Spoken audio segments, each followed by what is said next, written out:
ভাইরা আমার, মালিক ইবনে দিনার জবরদস্ত একজন বুজুর্গ, সফরে রওনা হয়ে গেলেন। নদী পার হবেন, পার হওয়ার জন্য, নদী পারার জন্য কিছু নাই।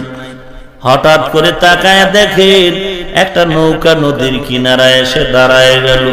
তাযকিরাতুল আউলিয়া কিতাবের মধ্যে আল্লামা ফরিদউদ্দিন আত্তার রহমাতুল্লাহ আলাইহি লিখেন, মালিক নদীর কিনারায় নৌকা দেখিয়া নৌকার উপরে উঠলেন, আরো কিছু যাত্রী উঠল। নৌকা নদীর মাঝে যাওয়ার পর মাঝি ডাক দিয়ে কয়, তাড়াতাড়ি আমার নৌকার কেরায়া দাও, ভাড়া টাকা দিয়ে দাও। সবাই টাকা দেয়, মালিকের কাছে বিন্দু থেকে বিন্দু টাকা নাই, অর্থ নাই। এইবার বলে, ও মাঝি ভাই, তুমি 10 জনারে নেও, এর সাথে আমারে নিয়ে যাও, তোমার নৌকার ক্ষতি হবে না। আমার কাছে টাকা নাই, আমারে মাফের দৃষ্টি দিয়া তাকায়া দেখো। চোরে শোনে না ধর্মের বয়ান। নৌকার মাঝির মাথা গরম হয়ে গেল, এমন গালাগালি শুরু করলো। মালিক কোনো গালির জবাব দেয় না, মদিনার নবীর সুন্নাত। গালির জবাব না দেওয়া কার সুন্নাত? ওরে বান্দা, গালি না দেওয়াটা নবীজির সুন্নাত। ইহুদি নবীরে গালি দেয়, আবু বকর বসে আছেন, আমার নবী জবাব দেন না, মুস্কি মুস্কি হাসে। আর আবু বকর গরম হয়ে গেল, নবী জবাব দেন না কেন? আমাকে অর্ডার করেন, আমি জবাব দেই। আবু বকরকে নবী চুপ করায় দিলেন। কত আর চুপ থাকা যায়? মাথা গরম হয়ে গেল। ইহুদি আমার নবীরে গালি দিবার কত সহ্য করা যায়? এইবার আবু বকর দাঁড়াই ইহুদির গালাগালির জবাব দেওয়া শুরু করলেন। আমার নবীর চেহারা মোবারকটা মলিন হয়ে গেল। আবু বকর বলেন, পয়গম্বর, এতক্ষণ চেহারা ছিল হাসি মুখ, এখন বিবর্ণ হলো কেন? আল্লাহর নবী বলেন, ও আবু বকর, আমি যখন চুপ করে বসে আছি, একতরফা ইহুদি আমাকে যখন গালি দিচ্ছিল, আমার আল্লাহ ফেরেশতা পাঠায় ওর গালির জবাব দিতেছিলেন। তুমি যখন জবাব দেওয়ার জিম্মা হাতে নিছো, আল্লাহর রহমতের ফেরেশতা চলে গেছে, মনটা বেজার। নৌকার মাঝি মালিকের গালি দেয়, মালিক জবাব দেয় না। কত সহ্য করা যায়? সীমা পেরিয়ে গেল। মালিক সহ্য করতে না পেরে চাইছিল মাওলার কাছে কিছু বলবে না, চুপচাপ থাকবে, চলে যাবে। এমন গালি শুরু করলো, মালিক আর ধৈর্যের বাঁধ বেঁধে রাখতে পারলেন না। সাথে সাথে কলবের সম্পর্কের তারটা খোদার সাথে লাগায় দিলেন। ও দয়ার মালিক, আমি তোমার গোলাম, মালিকের ইজ্জত যেন নষ্ট না হয়। আমি তোমার গোলামি করি, তোমার মোহাব্বতের বান্দা আমি, আমার ইজ্জত তুমি রক্ষা করে দাও। নৌকার মাঝির জবানে তালা লাগায় দাও। আল্লাহ কয়, ওরে নদীর মাছ, জলদি করে যা, স্বর্ণের টাকা নিয়া আমার মালিকের সামনে হাজির হয়ে যা। একটা মাছ একটা টাকা নিয়ে আসবে, হয়ে গেল। কিন্তু না, হাজার হাজার মাছ প্রতিযোগিতা লাগলো, কার আগে কে নৌকার কাছে যাবে। আর আল্লাহওয়ালা মালিকের হাতটার ছোঁয়া তার গায়ে লাগবে, বরকত পাবে। এমন দৌড় শুরু হয়ে গেল। নৌকার চারিপাশে মাছ টাকা নিয়ে ঘুরতেছে, দিনার নিয়ে ঘুরতেছে। নৌকার মাঝিরে মালিক কয়, কত টাকা লাগবে রে দুনিয়া লোভী বাটপার, কত টাকা লাগবে ল। এবার মালিকের টাকা দেখার অবস্থা দেখা ও নৌকাওয়ালার অন্তরে ভয় এসে গেল। এবার বুঝতে পারছে, যদিও বেশভূষা নাই, ভাবসাব নাই, কিন্তু অন্তরের সম্পর্ক বড় গভীর। এবার আমি কারে কি বললাম? নৌকার মাঝি পা জড়ায় কান্না শুরু করলেন, হুজুর আমাকে মাফ করে দেন, আমি পেছন থেকে উল্টা পাল্টা মন্তব্য করে আপনার বহু গালাগালি করেছি।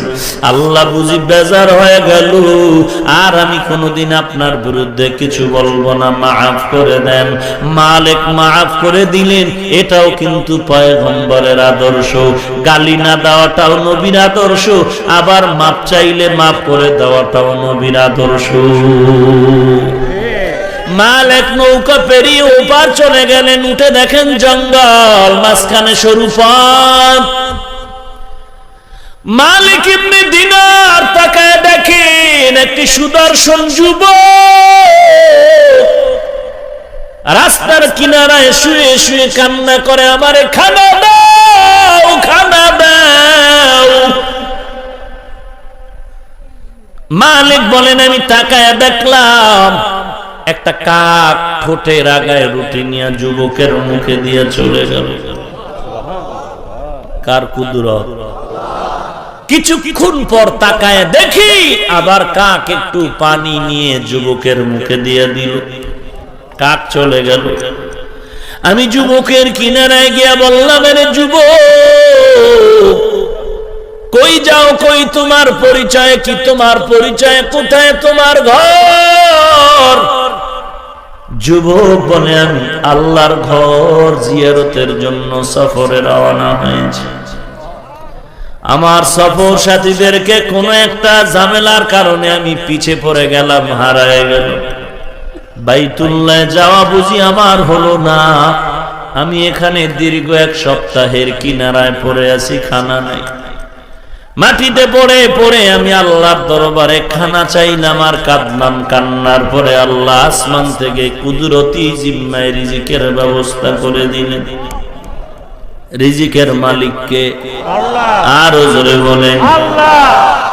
মালিক বলেন, এবার আমি আমার একটু পানির পিপাসা লাগলো, কোথায় পাই পানি? মরুভূমি, জঙ্গল। জঙ্গলার ভেতরে পানি তালাশ করে খুঁজে খুঁজে দেখলাম একটা ভেতরে জঙ্গলার মাঝে একটা পানির কূপ দেখা যায়। মালিক বলেন, আমি পানির কূপ থেকে গিয়া পানি পান করব। হঠাৎ করে তাকায় দেখি আল্লাহ তাআলার ভিন্ন মাখলুক হরিণ এসে পানি পান করতেছে কূপের থেকে। আমি দূরে ঘুরতে গেছিলাম, ওর কাছে যাই না, হরিণেরা চলে যাবে, এরপরে আমি পানি পান করব। এরা কূপের কিনারায় দাঁড়ায় দাঁড়ায় পানি পান করে। মালিক বলেন, আমি হরিণরা চলে যাওয়ার পর পানি উঠানোর জন্য আমি পাত্র তালাশ করলাম আর রশি তালাশ করলাম। রশি আর পাত্র নিয়া বালতিটা ওই পানির কূপে ফেলে পানিটা উঠাইয়া যখন আমি পান করব, মনে মনে একটা প্রশ্ন করলাম, ও আল্লাহ, হরিণেরা পানি পান করলো কূপের থেকে, বালতি লাগলো না, পাত্র লাগলো না, রশি লাগলো না, আমিও তো তোমার গোলাম, হরিণের থেকে তো মর্যাদা আমার মোটেও কম না।